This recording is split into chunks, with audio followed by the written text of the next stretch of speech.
News with no bias, News with no exemption. including nothing but the truth. This is the Daily Life News. The Voice. The Agents. Good day, Luzon, Visayas, and Mindanao. I am Guanzon. And I am DONAIRE. We are your news anchors for today, who are watching the Daily Life News Update. For the headlines. Dr. Rafi Tulfo wants total deployment ban on Kuwait after Canara's stay. Oil prices projected to increase anew on January 31.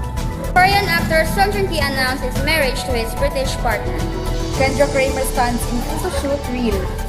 Pia Alfonso makes toughest decision to sit out UAAP Season 85. Investment in future readers. Baguio-based reading advocates share passion for books.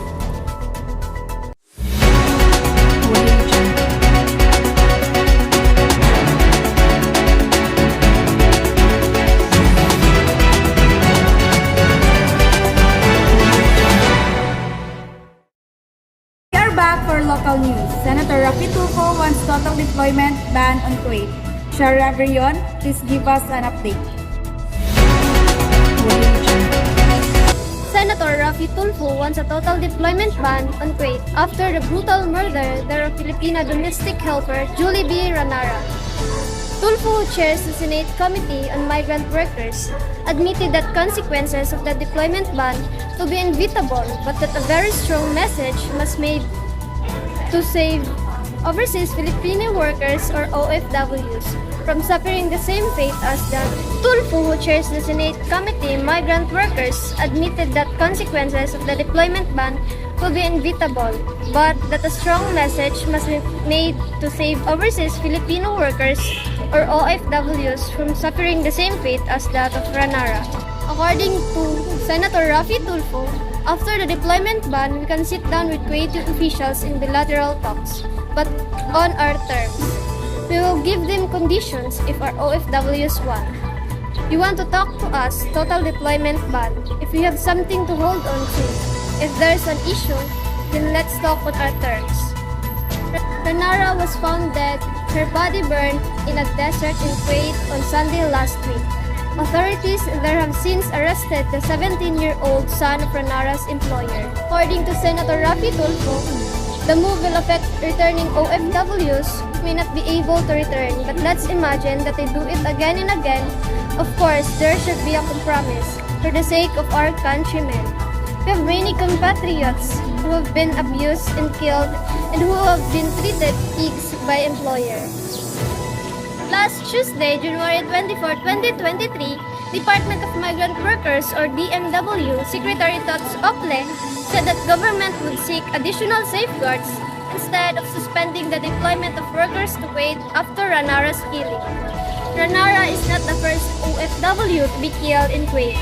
The Philippines had earlier imposed a labor deployment ban on Kuwait after the gruesome death of several OFWs there.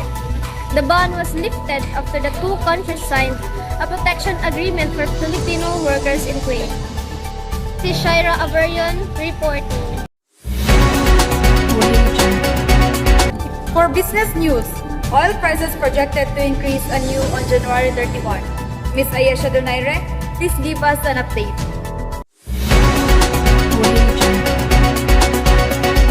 For the third week in a row, oil prices are predicted to rise as demand for the commodity picks up and lockdowns around the world loosen.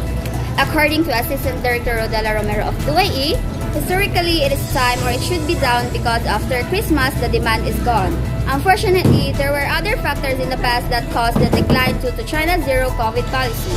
But now, despite having the virus, their economy has opened up so the demand for the petroleum products has increased. Many people are worried because of the high cost of gasoline, especially public transport drivers. Despite the waves of increase in the last 3 weeks, Jetty Petroleum President Leo Bellas doubts oil prices will hit 80 pesos per liter. In our opinion, it doesn't seem like it will reach like that because there is resistance. Because of the increase in crude oil, it was sizzling fast but it also stagnated. DONAIRE reporting. For showbiz news, Korean actor Song Joong-ki announces marriage to his British partner. Ms. PASCUAL, please give us an update. Today's Chika. Fans speculated that K-drama heartthrob Sung Joong-ki is currently dating a British actress after the agency confirmed his relationship status on last December 26, 2022. Just on, the Korean actor Sung Joong-ki announced his marriage to his British partner, Katie Louise Saunders, and that they are expecting their first child. According to the report of South Korean website CP, Sung Joong-ki shared the good news with his fans through his official fan cafe. After the divorce with the actress Song Hye-kyo years ago, Joong-ki finally sitting down with his new wife Katie Louise Saunders. Congratulations to the newlywed couples. This is PASCUAL reporting. Lifestyle news. Kendra Kramer stands in photoshoot wheel. Miss Catherine FANTILAGA, please give us an update. Good day, netizens. This is your newscaster, Catherine FANTILAGA, for today's Chika. A stand photo of Kendra Kramer. Kendra Kramer is all grown up now. She wowed netizens after posting a video flexing a fresh look on Saturday. In a tweet, a fan all praises to Kendra and a behind-the-scene photoshoot clip to the tune of Who's That Girl by Guy Sebastian. She even teased her fans as this seems to be an endorsement shoot. Kendra grew up in a public eye, having appeared in numerous endorsements with her parents, Doug and Cheska Kramer. Kendra has also become an active in social media, particularly on Instagram, where she chronicles her everyday activity and penchant for fashion, among others. With more than 800k followers on the platform, Kendra, like her parents, has become an influencer on her own. Apart from Team Kramer's shared public appearances, the clip was originally posted by hairstylist JV on IG. This is Catherine FANTILAGA reporting.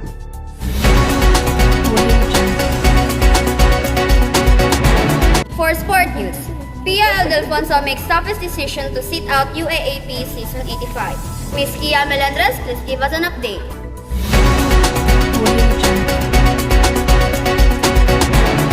Pia Alfonso is keeping her sophomore year with Ateneo in the UAAP Season 85 volleyball tournament.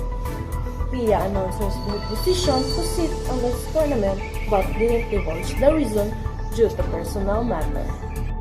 On her Instagram post, Ildefonso said that definitely the toughest decision I've made. I'm choosing to face, fight, and grow through life's battle outside the sport I love most. While she won't be on court, Ildefonso said she'll definitely be cheering on her teammates.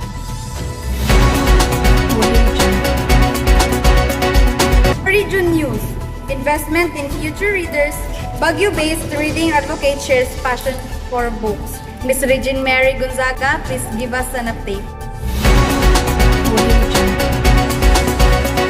Baguio, the city of pines will be known for strawberries, its price star spot Burungan Park, and its cloud for tourism. But it also has a hidden gem, a local bookstore that sells books for a cheaper price. Marker Dokyogen, a reading advocate, shared with news her story about why she put up Bookings Baguio, a bookstore she described as best kept secret of the city. Bookings is only a few steps away from Baguio City's Pinar Street Season Road. This can easily be accessed by tourists and residents. Books here can be bought for as low as 25 pesos with varieties covering a lot of subjects and topics. In an interview, Dokyogen said being a bookworm and reading advocate never came into her mind. Seasoning out, she is a nurse by profession. I always call it serendipity because it's not something I planned. It never came into my mind, she said.